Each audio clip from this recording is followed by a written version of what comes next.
Picture this, you just spent 3 weeks reading every fabric document you could find. Lake house, warehouse, event house, pipelines, data flows, notebooks. Your head is full and you still feel like you would freeze in the exam. That is the trap.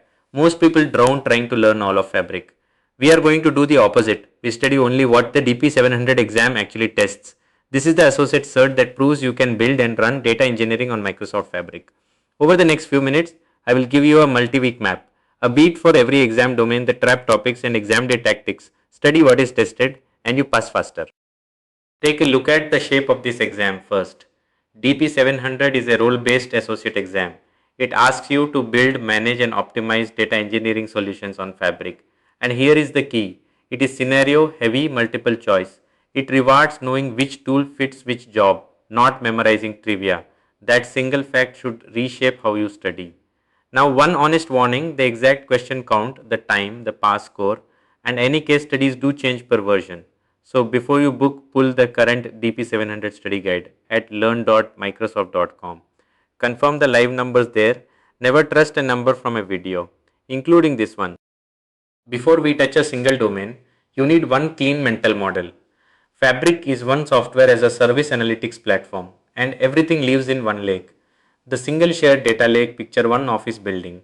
The building runs on a capacity, the compute you pay for, inside it you work in a workspace. And the workspace holds items, lake house, warehouse, event house, pipelines, notebooks, semantic models. Think of those items as rooms doing different jobs, but they all read and write the same one lake storage underneath. One copy of data, many tools on top, hold that picture. Every exam question hangs off it. Here is the strategy that decides who passes. DP700 splits into 3 domains and each one carries roughly a third of the exam, nearly equal weight. That matters more than it sounds. With some certs you can lean on one heavy domain and coast, not this one. Go weak in any single domain and you fail the whole exam. So pull the exact percentages from the current guide, then split your study time evenly across all 3. No domain is skippable, that is the whole game. Let me give you a concrete 4-week map you can actually follow.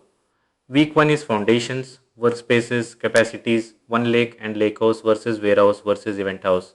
Week 2 is ingest and transform, pipelines, data flows, notebooks, TSQL, PSpark, KQL and the medallion layers. This is the broadest week, so give it room. Week 3 covers implement and manage plus monitor and optimize. Security, deployment, Git monitoring and optimize and vacuum. Week 4 is pure practice, full-timed exams plus weak spot review. And do every single week inside a free Fabric trial. Reading is not studying here. Let us walk the first domain, ingest and transform data. This is where you choose the ingestion tool. Pipelines and copy, data flows gen 2, notebooks or event streams, and you decide between full incremental and streaming loads. Then comes transforming the data with TSQL, with PySpark and with KQL, all feeding the medallion pattern. Bronze, then silver, then gold. One more piece they love to test, shortcuts and mirroring. These bring data into one lake without physically copying it. Remember that the exam scenario tells you which tool to pick.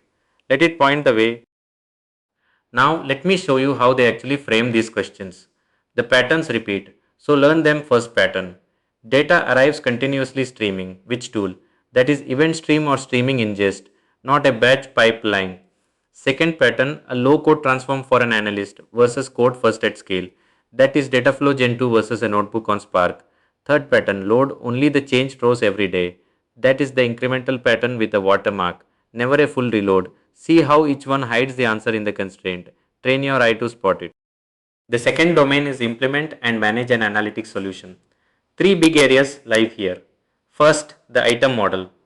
Workspaces, capacities and items like lakehouse, warehouse, event house and semantic model.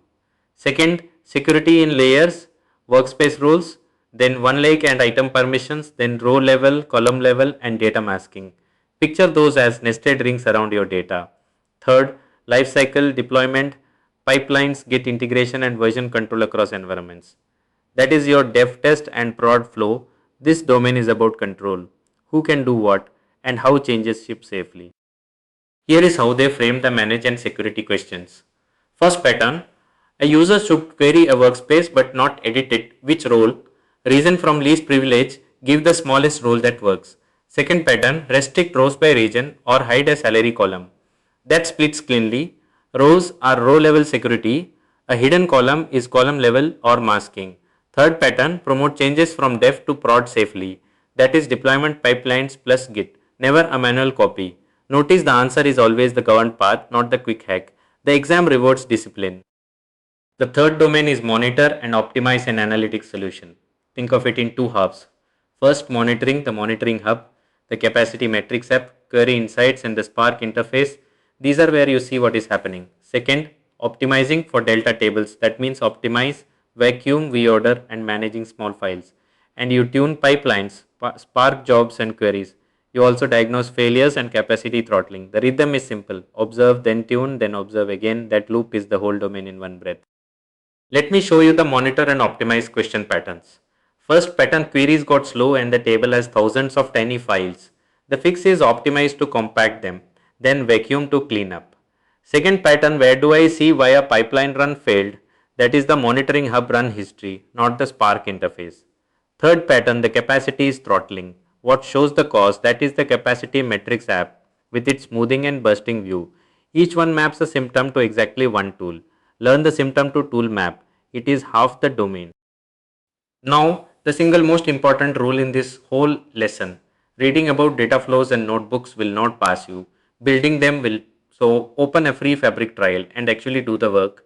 Build a lakehouse, ingest one file two different ways, transform it in TSQL, and then again in PySpark, set row level security, and run optimize on a table. Here is why this matters. Tools you have clicked through stick in your memory. Tools you have only read about blur the moment a scenario question puts you under pressure. Hands on is not optional. Let me hand you the trap topics where people quietly lose points. First trap, tool overlap. Pipeline copy versus data flow, Gen 2 versus notebook versus shortcut. They blur together and only the scenario decides. Second trap, lakehouse versus warehouse versus event house, which engine for which workload and what the SQL endpoint cannot do. Third trap, security layering, workspace role versus item, permission versus row and column level security. And finally, the no copy behavior of shortcuts and mirroring. These are the tiles that look easy and are not slow down on everyone. Let me name the ways people actually fail this exam. First failure, going deep on one favorite domain and gambling on the other two. That is fatal when all three carry equal weight. Second failure, skipping a transform language they dislike, usually PySpark or KQL. Then they lose every scenario question that uses it. Third failure, memorizing feature lists instead of when to use each tool. Then they freeze on the scenario wording. See the pattern: every failure is a shortcut someone took. Do not take the shortcut. Here is the practice loop that turns reading into passing. Start with a timed practice test. Then review every single wrong answer, not just the right letter, but back to the underlying fabric concept. That is where the learning lives.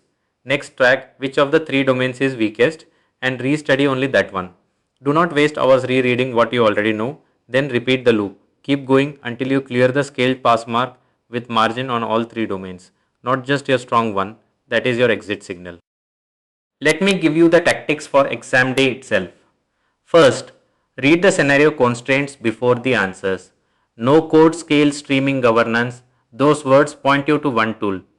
Second, be suspicious of absolutes. Answers that say always or never are usually distractors. Third, flag and return. If it is a case study, skim all of its questions before you answer any, and bank the easy points first. Do not let one hard question burn your clock. Calm and methodical beats fast and panicked. Let me point you to the resources that actually help. Start with the official DP-700 study guide on Microsoft Learn. That is your source of truth for scope and the current weights. Next, the free learning paths on Microsoft Learn. Pair them with a free fabric trial. So you build every concept, not just read it. And when a trap topic confuses you, go to the fabric docs. Read the exact wording on security layers and tool choice. One habit to keep: always check the study guide date. Fabric changes fast and stale notes cost points. Let me compress this whole lesson into one cheat sheet. Strategy first: study by breadth across three equal domains. Follow a multi-week map, get hands-on with every tool, and run the review the wrong loop. The three domains: ingest and transform, implement and manage, and monitor and optimize. Each is about a third and none is skippable. The traps: tool overlap, lakehouse versus warehouse versus event house, security layering, and the no copy behavior of shortcuts and mirroring. Screenshot this slide and verify the live weights and format in the official study guide before you book. Let us be honest about what this cert really signals. Passing DP-700 says you can build and operate data engineering on Fabric, and for Fabric roles, that is real credibility. But here is what it does not say. It does not prove you have shipped a production Fabric solution. A cert is a knowledge signal, not a shipping record. So pair it with a real project. Build something end to end and put it in a portfolio. The cert plus a hands-on project together is what actually lands you the role. One without the other leaves money on the table. So let me bring this home. This roadmap showed you what to study. The three equal domains, the multi-week map, the trap topics and the exam day tactics. But knowing what to study is only half the battle. Our full DP-700 prep course drills you on how the exam actually asks it. The link is below. It covers every domain with exam style scenarios, a numbered trap library and a full timed mock exam. Subscribe for more Fabric build and data engineering deep dives. And if you are booking the exam soon, drop your exam date in the comments. I would love to cheer you on.